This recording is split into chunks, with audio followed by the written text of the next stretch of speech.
2026年上半年，全香港嘅買地收入只有大約30億港元，呢個數字甚至連一間大型內房企業喺香港買半幅地皮嘅付款都比唔上。換句話講，香港政府忙咗大半年買地，收到嘅錢少得令人難以置信。但政府年初定落嘅買地收入目標係331億港元，做到年中完成咗連1/10都唔夠。曾經撐起全港醫生、老師、公務員以至大量公共服務開支嘅土地財政，而家已經明顯失速。我問你一個問題，如果你手上有200億現金，政府而家俾一幅地你，要你慢慢發展，起樓、起商場，等人搬入去住，前後後可能要15年先回本，而且10幾年入面仲要不斷俾利息，你會唔會落場？香港嘅發展商已經用行動俾咗答案。北部都會優第一個大型片區試點洪水橋、廈村，最後真正交上去嘅只有2份標書。今日呢條片，我唔想同你講一堆睇唔明嘅 KPI 指數或者市場報告，你俾我10幾分鐘，我用最淺白嘅廣東話同你拆開香港經濟而家面對嘅幾個死結，有賣唔出嘅地皮，到持續萎縮同老化嘅人口，再到俾債務利息一步一步壓大嘅財政黑洞，你會明白點解我話香港面對嘅已經唔只係一個普通經濟週期，而係一場關乎未來20年城市命運嘅硬仗。時間去到2026年7月，北部都會優係香港未來20年最大嘅戰略規劃之一，而洪水橋、廈村就係其中第一個大型片區試點項目，終於接標，但最後只收到2份標書。你諗象一下，呢幅俾政府包裝成未來增長引擎嘅土地，理論上應該吸引全香港甚至全球大型資本爭住入場，結果真正落筆肯拎真金白銀出嚟嘅只有2個財團，其中一份嚟自本地大型發展商恒基地產，佢本身喺區內已經有土地儲備，所以出手幾多都有協同效應，亦可以理解成一種姿態上嘅支持。另一份就係大型聯合財團，有中國海外發展牽頭，後面有招商、華仁、中旅等企業參與，連京東呢類做物流同供應鏈嘅公司都有份。你認真諗一諗，大家到底係睇中住宅發展，定係睇中呢幅地未來嘅產業同物流價值？呢個項目嘅評分機制都好特別，地價只大約30%，其餘70%睇非價格建議，包括產業佈局、營運方案以及對香港未來產業發展嘅規劃。換句話講，政府唔係單純買地，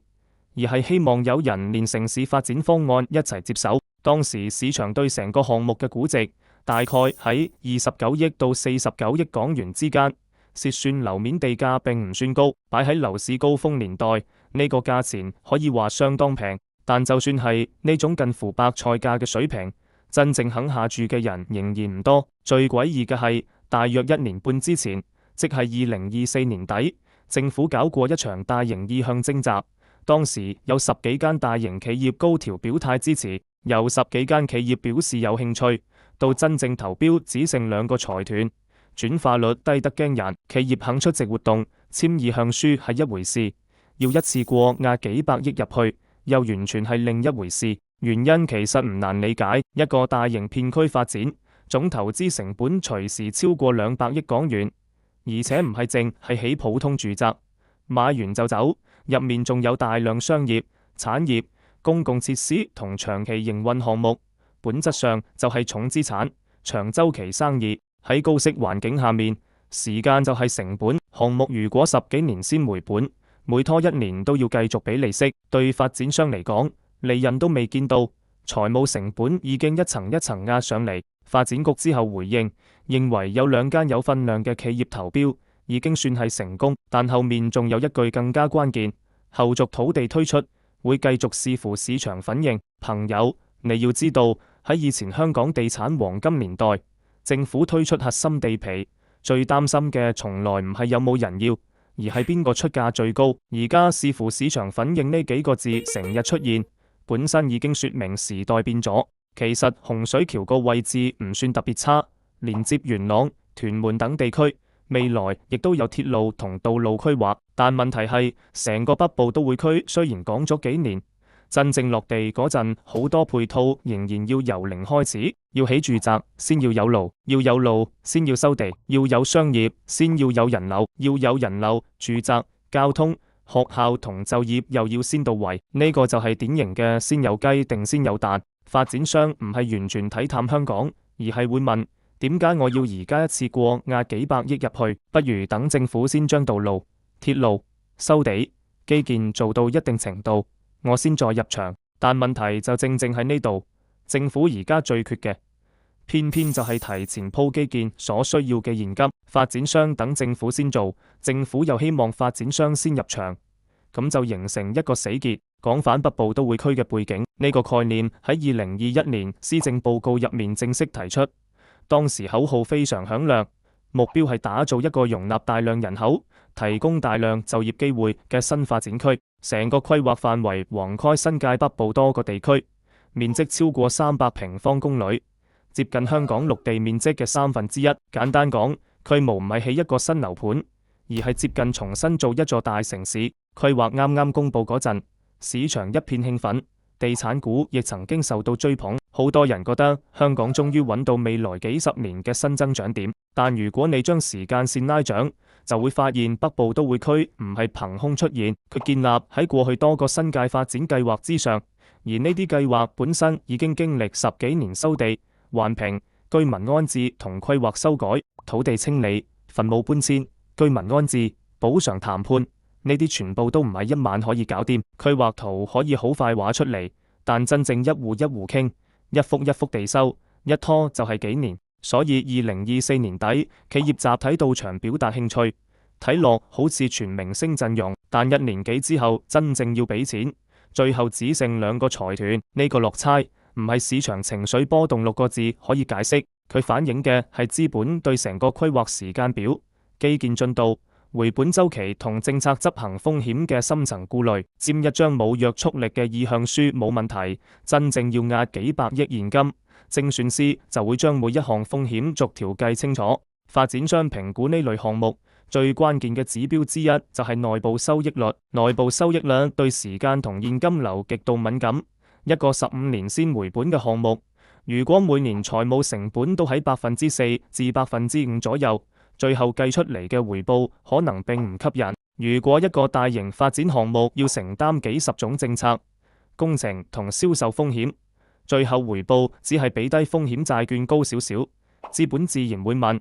我點解唔將啲錢擺喺更容易退出、更容易計數嘅資產上？呢個就係洪水橋投標冷清背後最殘酷嘅經濟學。表面睇係幅地冇人搶，實質上係資本正重新為香港嘅時間成本同風險定價。再順住呢條線睇落去，就會見到第二層問題。政府買地收入大跌之後，第一個反應只能夠係借錢，但而家唔單止要借錢，而且借錢本身都越嚟越貴。2026年4月至6月，香港土地交易相關收入只有大約8.8億港元，擺喺以前，一幅大型地皮嘅成交價都可以係幾十億甚至過百億。今日一個季度嘅數字卻只剩低個為數億。2026年上半年，全港相關土地交易收入大約30億港元，而政府全年目標係331億，做到年中，連目標個尾數都追唔到。更加值得留意嘅係，呢幾十億入面究竟有幾多嚟自當年真正公開招標嘅新地，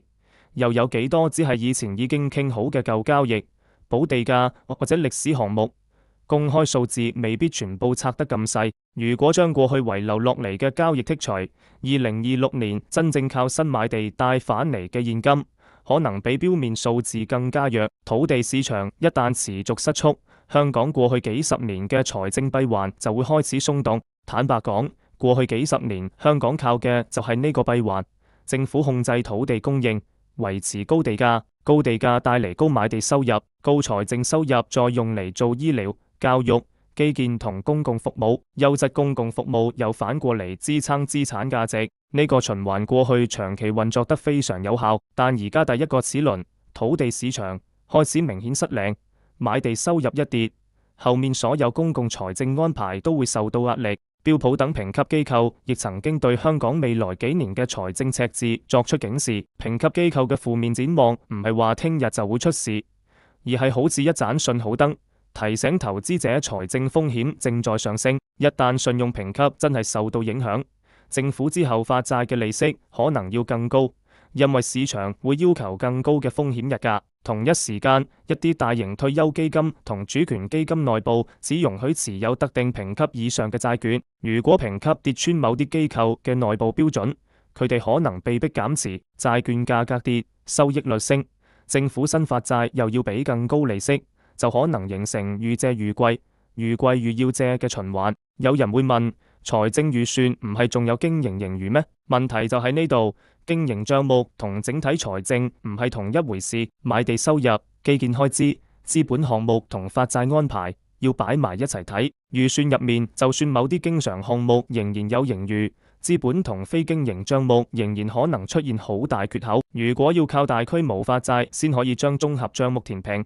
就代表政府嘅現金流結構已經同以前完全唔同。香港過去習慣用地價收入支撐大型建設，而家土地收入減少，就要更加依賴債券。政府亦提高咗未來幾年嘅發債空間，希望繼續支持基建同大型發展項目。問題唔係發債一定唔好，如果借錢起一條有穩定現金流嘅隧道、鐵路或者收費設施，未來項目本身可以還利息，個邏輯好清楚。真正需要擔心嘅係，如果大量債務用喺回本週期10幾年，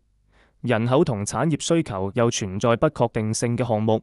未來可唔可以產生足夠現金流還債，就會變成一個大問號。而利息唔會等你，只要債務規模持續擴大，每年財政預算都要先撥一筆錢還利息。嗰筆錢原本可以用喺教育、醫療、社會福利或者其他公共服務。更加值得注意嘅係，香港政府債券嘅投資者結構都喺變。以前主要買家好多係本地銀行同退休基金，而家為咗籌集更多資金，政府需要更加廣泛吸引國際投資者，亦會發行唔同貨幣嘅債券。呢個意味住香港財政狀況會越嚟越直接暴露喺全球資本市場嘅聚光燈下面。評級、利率、國際資金風險偏好，任何一個變化都可能比以前更快傳導到香港嘅融資成本。將視線拉遠，其實全球好多依賴土地收入嘅城市都面對過類似問題。土地唔可能永遠高價買落去，房地產市場亦唔可能永遠只升唔跌。日本房地產泡沫爆破之後，地方財政用咗好長時間調整。內地部分高度依賴土地出讓收入嘅城市，喺房地產下行之後，亦面對債務壓力。香港當然有自己嘅制度同條件，但土地財政嘅基本邏輯唔會完全例外。香港過去幾十年同時食到改革開放、全球化、低息同資產升值幾重紅利，將土地財政呢盤生意做到極致。問題係去到極致之後，到底可唔可以順利轉型？仲有一個成日被忽略嘅角度，就係財政健康同香港國際金融中心地位之間嘅關係。國際投資者願意長期持有港元資產，一個重要基礎就係相信香港政府財政穩健、儲備充足。當財政赤字擴大、儲備下降、發債規模上升，市場自然會更加關注政府仲有幾多政策空間。呢個唔代表聯繫匯率即刻有問題，但信心從來都係金融中心最重要嘅資產之一。講白啲，呢幾年香港一直話要做經濟轉型，降低對房地產嘅依賴，但如果房地產一轉弱，財政即刻跟住受壓，就說明新嘅產業稅基仲未強到足以完全接棒。創新科技、創科園區、新產業全部都需要時間。問題係過去日子最好過嗰陣，轉型推得唔夠快，而家地產同土地收入一齊降溫，先發現留俾自己嘅時間已經少咗好多。呢度可以拎深圳做一個參照。過去10幾年，深圳一直嘗試將買地財政逐步轉向產業財政，用相對低成本嘅土地同政策去吸引科技企業，再靠企業成長、擴張、上市同稅收形成新財政來源。呢個過程當然唔輕鬆，但邏輯好清楚。土地唔只係拎嚟買最高價，而係拎嚟換長期產業同稅基。香港講轉型講咗好多年，而家真正考驗嘅係可唔可以將口號變成穩定收入。第三個更加根本嘅問題就係人口。按照原稿引用嘅數據，香港人口增長已經非常慢，而且近年嘅增長更加依賴淨遷入，自然人口已經連續多年出現死亡人數高過出生人數，老齡化速度更加明顯，65歲以上人口比例不斷上升。未來10年如果繼續照呢個趨勢行，每3個香港人入面就可能有1個係長者，勞動人口會進一步收縮。好多人會話高才通等人才計劃已經吸引大量人嚟香港，但真正要睇嘅唔止係嚟咗幾多人，而係呢啲人嘅收入、家庭結構、消費能力、置業意願，以及最後有幾多人會長期留低。另一邊，本地中產同高淨值家庭外流對樓市同消費嘅影響都唔可以忽視。一個家庭如果離開香港，同時買出一層住宅，減少本地消費，對資產市場同實體經濟都會產生連鎖效應。所以樓市最現實嘅一句可能就係買得起嘅人有一部分走咗，留低嘅人入面又有好多人買唔起，供需兩邊同時變化，過去支撐樓價嘅邏輯自然會被重新定價。香港過去幾十年嘅經濟期，好大程度上嚟自人口紅利同人才紅利疊加，年輕人多，消費旺，創業活躍，資金不斷流入，成個社會願意冒險，亦願意投資未來。但當人口金字塔倒轉，消費市場收縮，成個社會嘅心態都會慢慢變得保守，大家更加關心退休金夠唔夠，醫療排隊要幾耐，而唔係創業、投資同擴張。回睇過去30年，香港每一輪樓市上升，背後幾乎都有新增人口同新增資金。90年代有新移民，2000年代有自由行同內地企業嚟港，2010年代又有大量內地中產因為教育同資產配置嚟香港，每一次都係增量人口加增量資金一齊出現，將樓價推上新台階。但而家呢啲傳統增量來源同時減弱，部分家庭甚至由買樓變成買樓離場，需求結構已經同以前唔同。再睇勞動人口參與率，原稿引用嘅數據指，香港勞動人口參與率過去多年持續回落，無論原因係退休、老齡化、全職照顧家庭定長期失業，結果都一樣，越嚟越少工作人口要支撐越嚟越多非工作人口。老齡化仲會帶出另一個財政炸彈，就係醫療同養老開支，長者使用公共醫療服務嘅頻率遠高過年輕人，未來長者比例愈高，醫院、長期護理同社會福利開支只會繼續上升。如果同一時間買地收入減少，利得稅同印花稅波動，政府最後只有幾個選擇：加稅、削減其他開支，或者繼續借錢。任何一個選擇都唔會完全冇代價。最後再睇街頭，2026年香港部分傳統商業區嘅空置率仍然偏高，上半年亦有唔少零售同餐飲店結業，大型品牌設店當然搶眼，但更多係冇新聞嘅小茶餐廳、酒樓同街坊。我有做飲食嘅朋友同我講，而家旺角一啲茶餐廳中午飯市都有唔少吉位，唔係香港人突然唔使食飯，而係大家個荷包真係緊咗，消費選擇亦多咗。一方面，北上消費已經變成好多人嘅日常選擇，深圳、廣州嘅商場大，價錢平，服務又越嚟越成熟。另一方面，本地市民面對住屋、交通、教育等生活成本，自然會更加謹慎使錢，呢個會形成另一個循環，冇人消費，商戶結業，商戶結業，相關稅收減少，政府財政更加緊，公共服務同項目開支更加謹慎，市民對未來更加冇信心，於是又更加唔敢消費。原稿仲提到一個好少人留意嘅溫度計，的士牌價。的士牌曾經被視為比住宅更加穩定嘅投資之一，因為有剛性需求支撐。但當旅遊結構、本地消費同出行習慣改變，連呢種傳統資產價格都出現壓力。真正被忽略嘅，仲有大量 B2B 服務行業，裝修、廣告設計、活動策劃、會展、公關、物流。呢啲行業未必直接面對消費者，